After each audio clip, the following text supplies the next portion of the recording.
It's Hyper Halloween. Let's continue my Deranged Killers themed week with a classic in the slasher genre, Black Christmas. The 1974 version, that is. Do not confuse this one for the 2006 version or the 2019 Trainwreck. For those that don't know, Black Christmas centers around a group of sorority sisters that are harassed by a deranged lunatic and ultimately attacked by said lunatic. The film takes place right before/during winter break at a sorority house. The film starts with a heavy-breathing man breaking into said sorority house. The ladies are just finishing up a party when they get a call from someone that they dubbed the Moaner. The Moaner is a creeper that has been calling the sorority house. He makes all kinds of strange sounds and says some really nasty things to the sorority sisters. Not to get ahead of myself since I'm talking plot, but this scene is iconic to the film. The Moaner says some of the nastiest things for 1974, and the ladies stare in disbelief as he goes on and on. The funny thing is, the ladies don't actually react to what the Moaner is saying. They were actually reacting to threatening dialogue coming from the director, Bob Clark, from off-camera. The obscene dialogue in the final film was actually added in post. In any case, the man that broke into the house kills one of the sorority sisters after this phone call. This scene is followed by our lead, Jess, played by Olivia Hussey. I hope that's the correct way to pronounce that. Otherwise, I'm very sorry. Regardless, she's going to talk to her boyfriend, Peter, played by Keir Dullea? I'm not sure how to pronounce that one. Jess is apparently pregnant and does not want the child. This pisses Peter off and sets him up to be the main suspect for the viewer. The movie continues from there. That is, the sisters get more calls, the sisters go to the cops to report their missing friend, and the killer kills more of the sisters.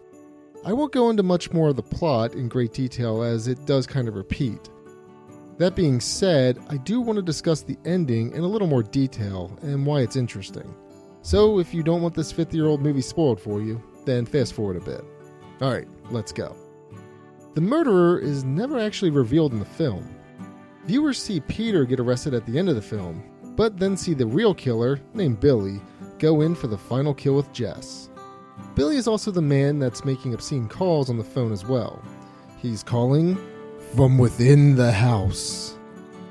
The killer calling from within the house is a trope that's been widely used in horror, but it has an interesting origin.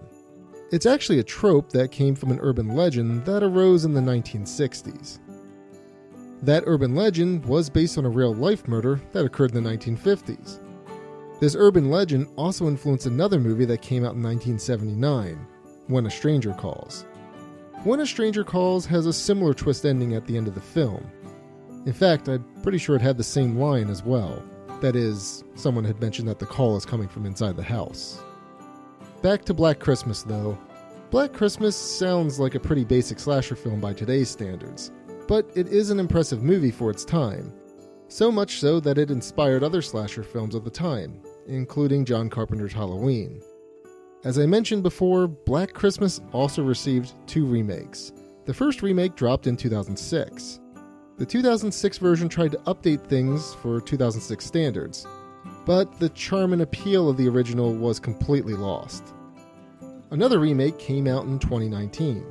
The 2019 version tries to do something completely different, and it makes the 2006 version look like Citizen Kane.